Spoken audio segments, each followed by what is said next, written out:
Hi everyone, it's Margaret Duplashane with you today, and I wanted to go over the topic of keto-friendly living and some stressors that can actually derail you no matter how clean and perfect you are with your keto diet. First, to quickly introduce myself, again, my name is Margaret. I'm a 55-year-old fitness instructor, personal trainer, certified running coach, wear many hats because I've been in this fitness industry over 30 years, and in the last year, I completely changed my health and outlook on life by introducing intermittent fasting and eating a keto-aligned diet. And it's made all the difference in the world to managing my conditions that were flared by inflammation and that midlife weight gain that was driving me crazy. It's kept my mood better, clearer skin, it's just happy. But as happy as I've been, there's still always bumps in the road, and I'm learning and figuring things out. And as I go along, I love sharing what I've learned with you. And again, stressors can absolutely affect you even if you are fasting well and feasting well. There are things that can shift your results. So 3 of these stressors. First would be chronic exercise patterns. The second would be sleep issues, and the third would be stress. Today, I just want to take a few minutes and focus on exercise patterns. So any of those stressors, though, can overstimulate your fight or flight response, which you may be familiar with.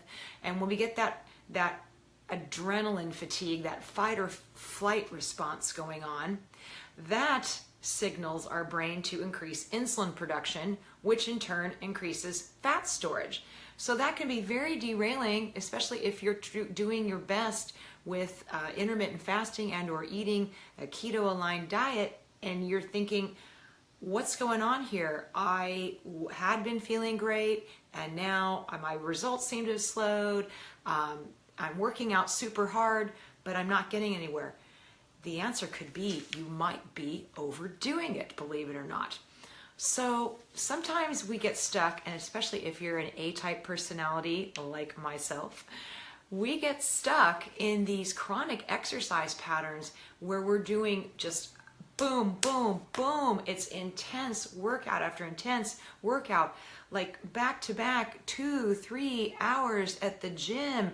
And then you're doing this, you're doing that. It's too much at too high of a level for too long with insufficient periods of rest.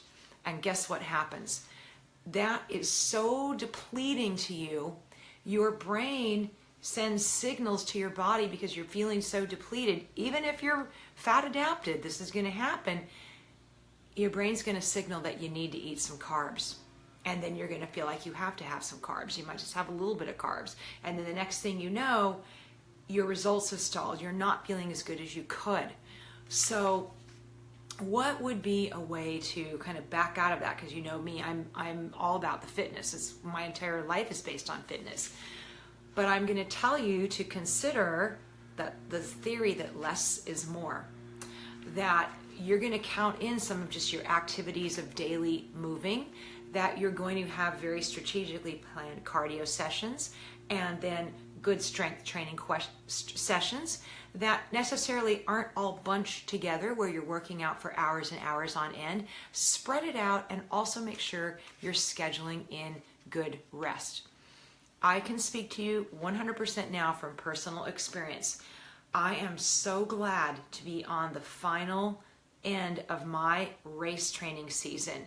Not just because I'm happy to be done, but I am absolutely experiencing what I'm talking to you all about today. I've been overtraining for a keto lifestyle. Again, yes, you can be keto. Yes, you can be fat adapted. Yes, you can run marathons. You can do all that. But you don't want to do it all the time. I've been training for a number of months now, since mid-fall, and it's now the end of March. And how I'm feeling now and how I'm feeling even just a couple months ago, it's shifted. I'm having a really hard time with the carb cravings, and I'm letting more carbs into my life. And it's not that I necessarily want to. but I definitely fit all the criteria for that fight or flight, overtrained, overstressed body. And I'm looking forward to backing off the miles, to not running as far, to waking up and deciding today's a day to take a walk, and just simplifying.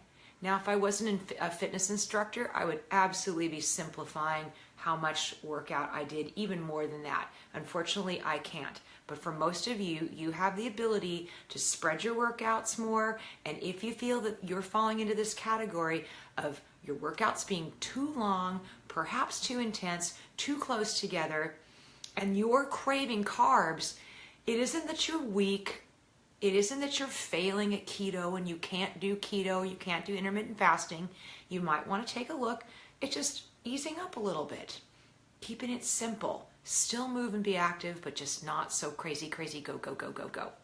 So I hope you found this information helpful, especially if you've been feeling like the carb monster is coming out and really reeling its head. It might be an external factor.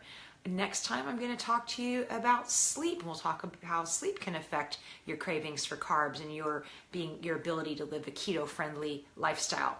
All right, I hope you have found this information helpful, and I will talk to you soon.